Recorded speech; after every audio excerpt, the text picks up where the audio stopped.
নমস্কার, বিশ্ব ভিগু চক্রবর্তী আরও একবার আপনাদের দুয়ারে চ্যানেল ভিশনের পর্দায় ওপারে যারা আমার প্রোগ্রাম দেখছেন সকলকে আমার আন্তরিক প্রীতি, শুভেচ্ছা, অভিনন্দন সান্ধ্যকালীন জানিয়ে আজকে আমি আবার অনুষ্ঠান শুরু করছি।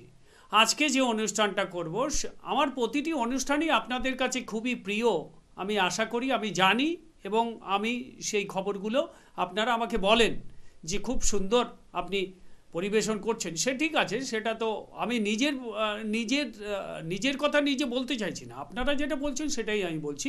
তো আজকে যেটা আমি আলোচনা করব সেটা হচ্ছে এই একটি ছক দেখাবো আপনাদের, একটি ছক আপনাদের দেখাবো। এই ছক থেকে বিচার করব যে এই ব্যক্তি জুয়ো খেলায় পারদর্শী, জুয়ো খেলায় খুব পারদর্শী কী করে হয়, এবং শেয়ারে প্রচুর টাকা খাটিয়ে সে কোটি কোটি টাকা রোজগার করছে। Still now he is earning money through shares, ঠিক আছে। কিন্তু শেয়ারটাকে কিন্তু আপনি অবৈধ বলতে পারবেন না, এটা হচ্ছে আপনার ভাগ্যের জোয়ার ভাটা। এই ভাগ্যের জোয়ার ভাটা কিন্তু প্রত্যেকের থাকে না, এই থাকে না বলেই জীবনে তারা দাঁড়াতে পারে না। এটা হচ্ছে মেইন কারণ, এটা হচ্ছে মেইন কারণ।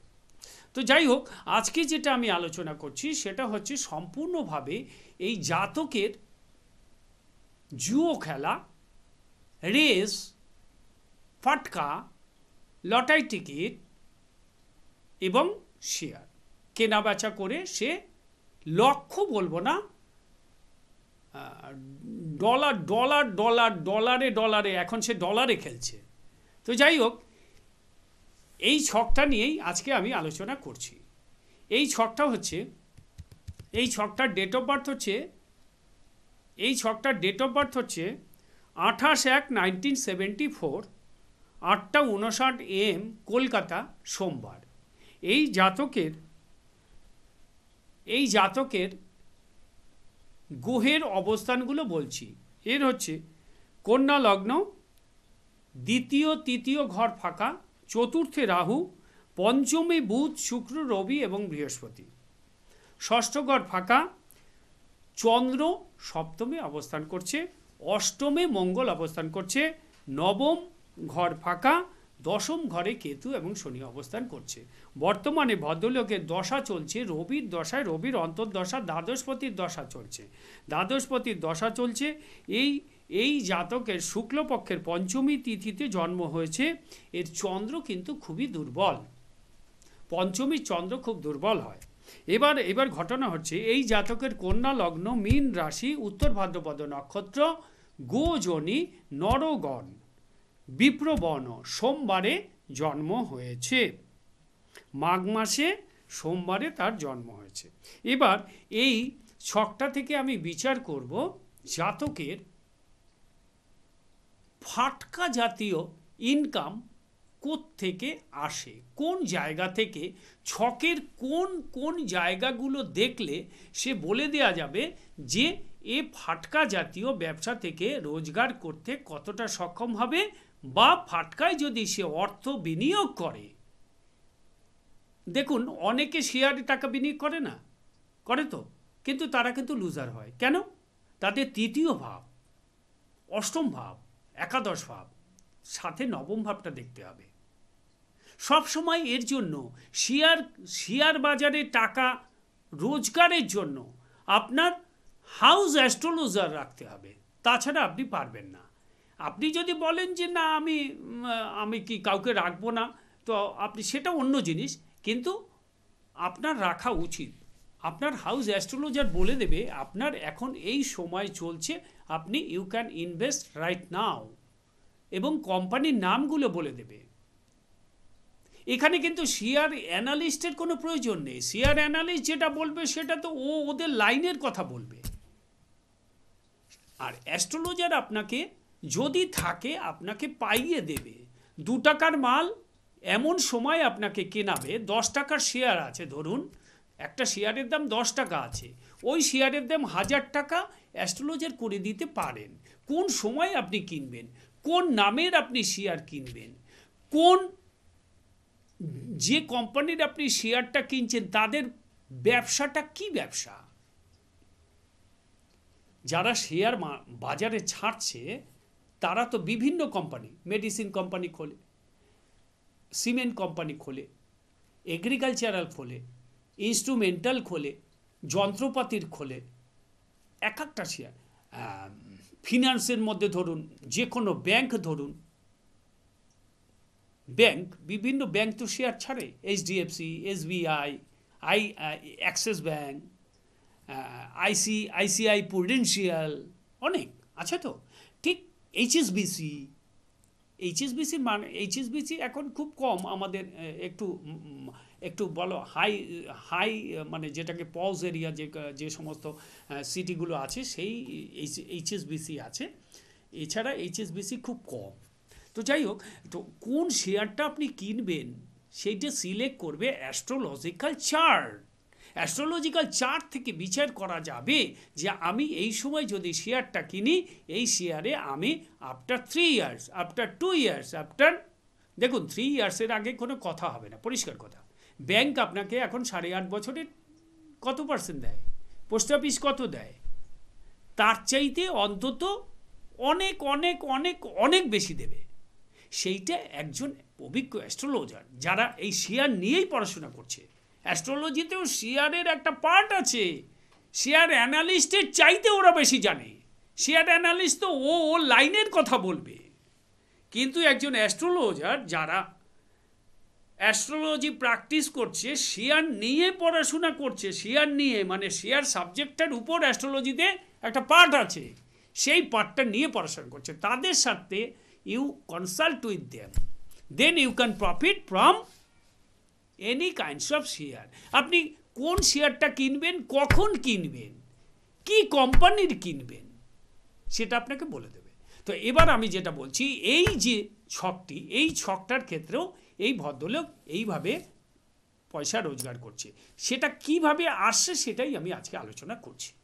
তো প্রথম কথা হচ্ছে, এই লগ্নের যখনই আমি ফাটকা জাতীয় কোনো ব্যবসা, ফাটকা জাতীয় কোনো কিছু, লাভদায়ক কোনো কিছু করতে যাব, তখন সবার আগে আমাকে দেখতে হবে অষ্টম ভাব, ভেরি ইম্পর্টেন্ট, তৃতীয় ভাব, একাদশ ভাব, তৃতীয়, অষ্টম, একাদশ, এই 3টে ভাব পুঙ্খানুপুঙ্খভাবে বিচার করতে হবে।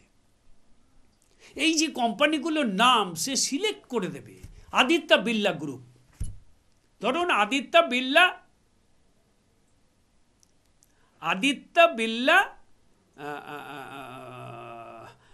মিউচুয়াল ফান্ড নাকি এরকম একটা আছে, যাই ধরুন, আমি আপনাকে বোঝানোর জন্য বলছি, Aditya Birla group, ACC, Ranbaxy, Pfizer, instrumental ব্যবসা, তার মানে এখন ওই যে যন্ত্রাংশ যে তৈরির কতগুলো আছে, যেমন এলএনটির Larsen and Toubro, Wipro Infotech, Wipro systems,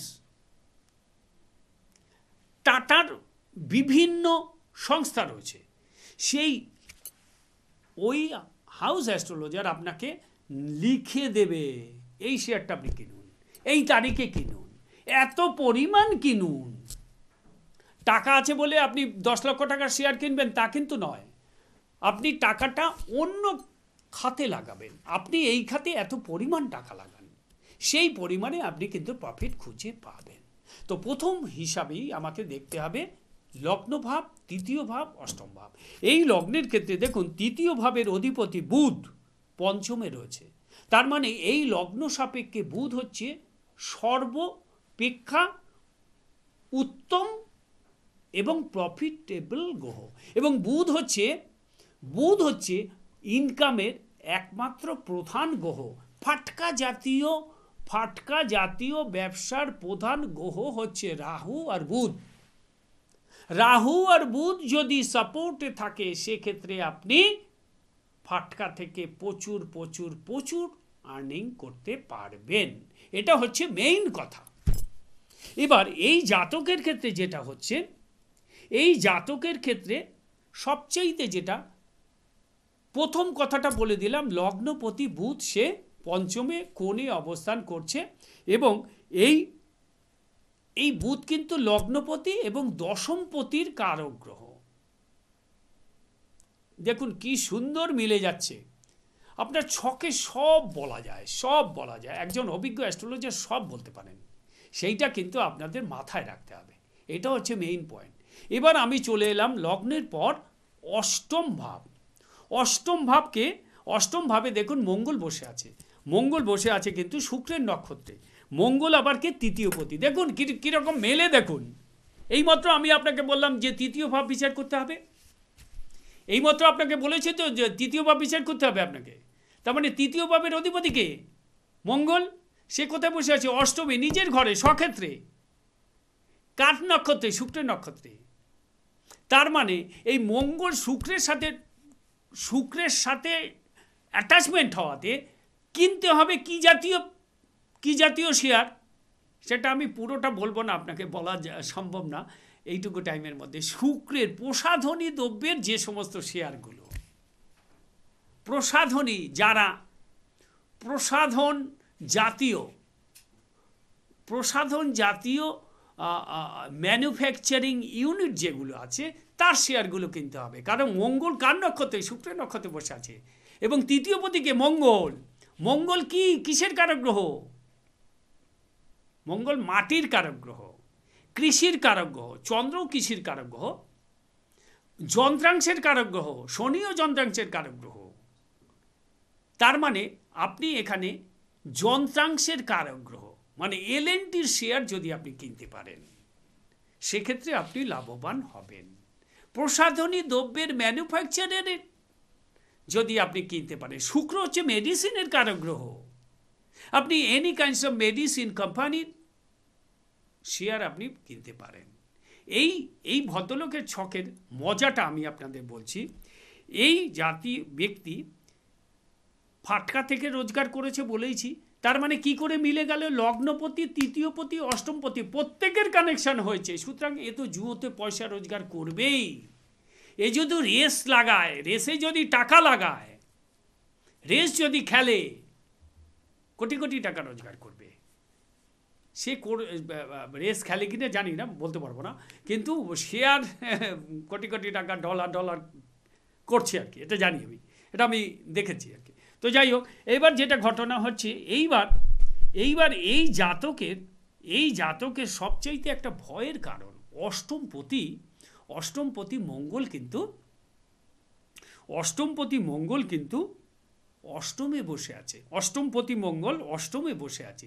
তার মানে এর মৃত্যু কিন্তু, আমি এটা বলেছি, এর মৃত্যু কিন্তু মঙ্গলের দশা এবং অন্তর্দশাতেই হবে। মঙ্গলের দশাতেই এর মৃত্যু হবে। এবং এর অ্যাক্সিডেন্টে মনে হয় বড় ধরনের ক্ষতি হওয়ার সম্ভাবনা। এর ভার্যা মানে পত্নী, এর ভার্যার কিন্তু চরিত্র ভালো হবে না। এর ভার্যার চরিত্র ভালো হতে পারে না। কারণ কি?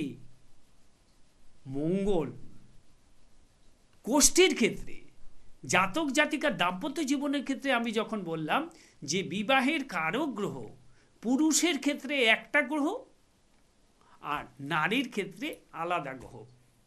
নারীর ক্ষেত্রে মেইন বিচার্য হচ্ছে মঙ্গল, মঙ্গল গ্রহ। মঙ্গলকে বিচার করতে হবে। মঙ্গল, শুক্র, রবি, এই তিনটে গ্রহকে বিচার করলে তার দাম্পত্য জীবন সম্পর্কে বলা যাবে। এইবার আমি যেটা বলবো, এই যে অষ্টমপতি, এই যে জাতকের আর একটা জিনিস যেটা সবচেয়ে বড় সমস্যার ব্যাপার, এই জাতিকার স্ত্রীর কিন্তু অকাল মৃত্যু ঘটবার সম্ভাবনা রয়েছে। এইবার আমি চলে আসি, শুধুমাত্র ছক দিয়ে কিন্তু আপনি পরিষ্কার বিচার আপনি করতে পারবেন না। পরিষ্কার বিচার করতে পারবেন না ইন দ্য সেন্সে আমি বলতে চাইছি যে টোটালটাই বিচার করা যায় সেটা বলছি না। এর সাথে আপনাকে লেজুর হাতটা একটু দেখে নিতে হবে, হাতের পজিশনটা আপনাকে দেখতে হবে। হাতের পজিশনের কোন জায়গাটা দেখতে হবে? হাতের পজিশনে দেখতে হবে আপনার মণিবন্ধটা। এই মণিবন্ধের জায়গাটাকে আপনাকে ভালো করে বিচার করতে হবে। মণিবন্ধ, রাহু, বুধ, এই তিনটে জায়গা দারুণভাবে বিচার করতে হবে। মণিবন্ধে যদি আপনার কখনো মৎস্যপুচ্ছ মানে মাছের পাখনা থাকে, সেক্ষেত্রে আপনি ফাটকা থেকে আপনি অর্থ রোজগার করতে পারবেন। ফাটকা থেকে আপনি আরামসে অর্থ রোজগার করতে পারবেন। বুধ জাতকের দেখতে হবে বুধের এই জায়গাটায় কোনো কাটাকাটি রয়েছে নাকি। কাটাকাটি বর্জিত হতে হবে, মানে ফ্রেশ হতে হবে।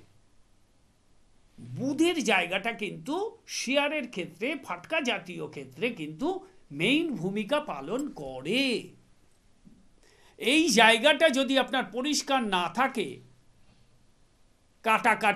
কাটাকাটি যুক্ত হলো। আচ্ছা, বিবাহ রেখায় এসে বিবাহ রেখায় এসে হৃদয় রেখার উপর টাচ হলো।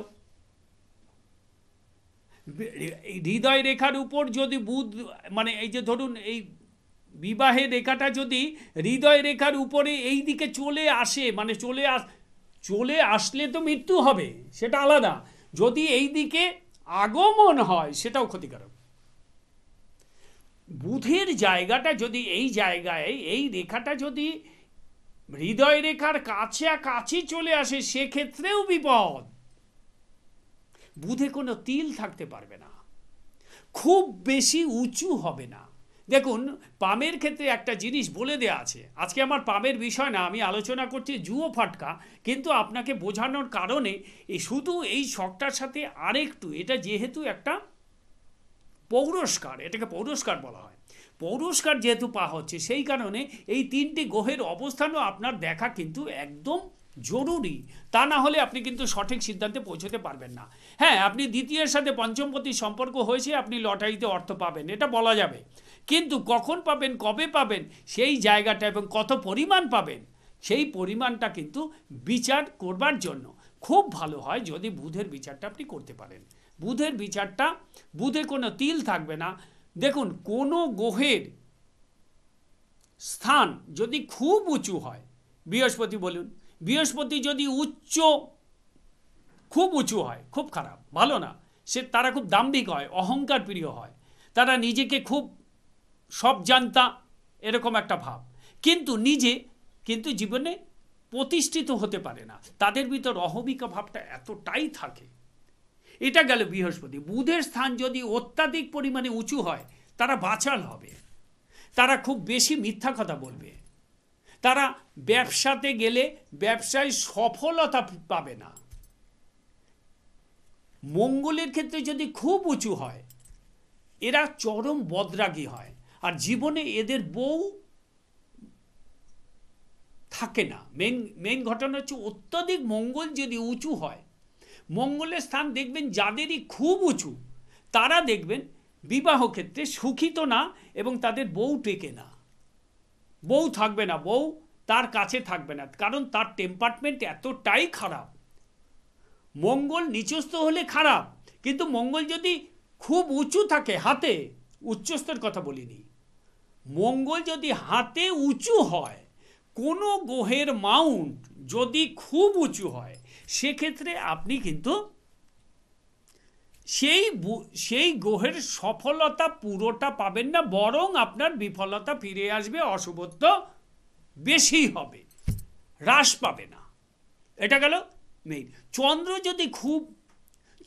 যদি খুব উচ্চস্থ হয়, চন্দ্র যদি উচ্চস্থ বলবো না, চন্দ্র যদি খুব উঁচু হয়, আমি বারবার উচ্চস্থ বলছি, আমরা ছক নিয়ে কারবার করি তো আমাদের সবসময় উচ্চস্থ নিচস্থ কথা চলে আসে। চন্দ্র যদি খুব উঁচু হয়, সেক্ষেত্রে তার জলে ডুবে মৃত্যু হবেই। এখানে যদি তিল থাকে, চন্দ্রের জায়গায় যদি তিল থাকে, এখানে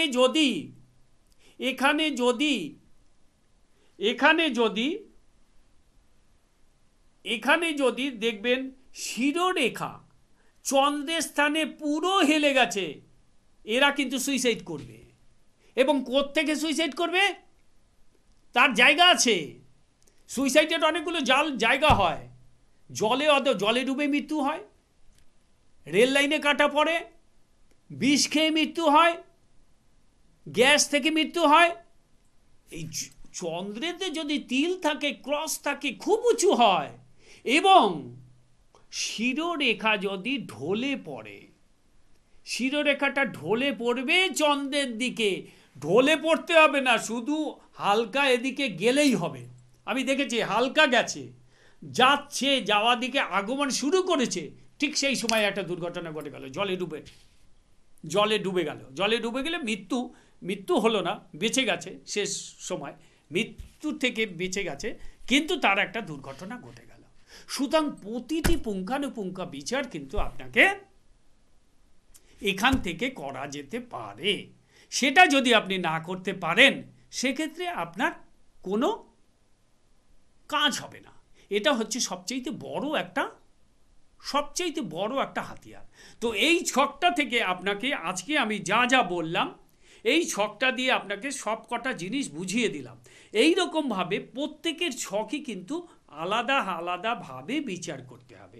এই একটা ছক দেখলাম, এই একটা ছকের মাধ্যমে আপনাকে বোঝালাম দাম্পত্য জীবন, আর্থিক স্টেবিলিটি, গাড়ি বাড়ি হবে কি না, তার শ্বশুরকুলের সম্পর্ক কি হবে, স্ত্রীর সাথে সম্পর্ক কীরকম হবে, সব বোঝালাম। শেষে বোঝালাম আপনার আর্থিক যে জায়গাটা, পয়সাটা যে রোজগার করবেন, সেই জায়গাটা কোথা থেকে, সেই পয়সাটা কিন্তু এক্ষেত্রে আসবে আপনার শেয়ার, জুয়ো কিন্তু অনেক রকম হয় আজকাল। জুয়ো খেলার অনেক লাইন আছে, সেটা শুধুমাত্রই যে আগের জুয়ো তো এখন বন্ধ হয়ে গেছে, এখন জুয়ো অন্য প্রকারে চলে। হ্যাঁ, অনলাইনে জুয়ো হয়, কোটি কোটি টাকার খেলা হয়। তো এই হলো ঘটনা।